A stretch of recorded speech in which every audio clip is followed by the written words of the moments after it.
ವೈದ್ಯಕೀಯ ಸೇವೆಯಲ್ಲಿ ನಿರತರಾಗಿರುವ ಇವರು ಡಾಕ್ಟರ್ ಉದಯ್ ಕುಮಾರ್ ಗುಳೇದ. ಬಾಗಲಕೋಟೆಯಲ್ಲಿರೋ ಗುಳೇದ ಮಲ್ಟಿ ಸ್ಪೆಷಾಲಿಟಿ ಆಸ್ಪತ್ರೆಯ ಮುಖ್ಯ ವೈದ್ಯರು.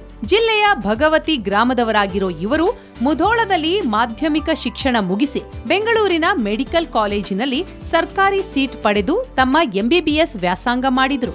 ನಂತರ ಚಂಡೀಗಢದ ಪಿಜಿಐನಲ್ಲಿ ಭಾರತಕ್ಕೆ 10ನೇ ರ್ಯಾಂಕ್ ಪಡೆದುಕೊಂಡು ಎಂಎಸ್ ಆರ್ಥೋಪೆಡಿಕ್ಸ್ ಉನ್ನತ ವ್ಯಾಸಂಗ ಮಾಡಿದ್ರು. 2023ರಲ್ಲಿ 100 ಬೆಡ್ಗಳ ಗುಳೇದ ಮಲ್ಟಿ ಸ್ಪೆಷಾಲಿಟಿ ಆಸ್ಪತ್ರೆ ಆರಂಭಿಸಿದ್ದು 1 ವರ್ಷದಲ್ಲಿ 15,000ಕ್ಕೂ ಅಧಿಕ ರೋಗಿಗಳಿಗೆ ಚಿಕಿತ್ಸೆ, 200ಕ್ಕೂ ಅಧಿಕ ಬೆನ್ನು ಹುರಿ ಸೇರಿದಂತೆ 1,500ಕ್ಕೂ ಅಧಿಕ ವಿವಿಧ ಶಸ್ತ್ರಚಿಕಿತ್ಸೆ ಮಾಡುವ ಮೂಲಕ ಸೈ ಎನಿಸಿಕೊಂಡಿದ್ದಾರೆ.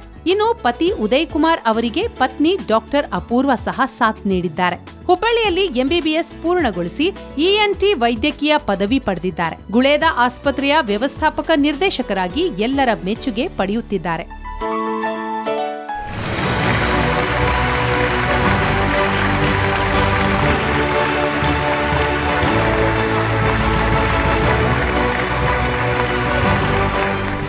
ವೈದ್ಯಕೀಯ ರಂಗದಲ್ಲಿ ನನ್ನ ಒಂದು ಈ ಸಣ್ಣ ಪ್ರಯತ್ನಕ್ಕೆ ಗುರುತಿಸಿ ನನಗೆ ಈ ಒಂದು ಅವಾರ್ಡನ್ನು ಕೊಟ್ಟಿರುವಂಥ ಏಷ್ಯಾನೆಟ್ ಸುವರ್ಣ ನ್ಯೂಸನ್ನು ನಾನು ಹೃತ್ಪೂರ್ವಕವಾಗಿ ಧನ್ಯವಾದಗಳನ್ನು ಅರ್ಪಿಸ್ತೇನೆ.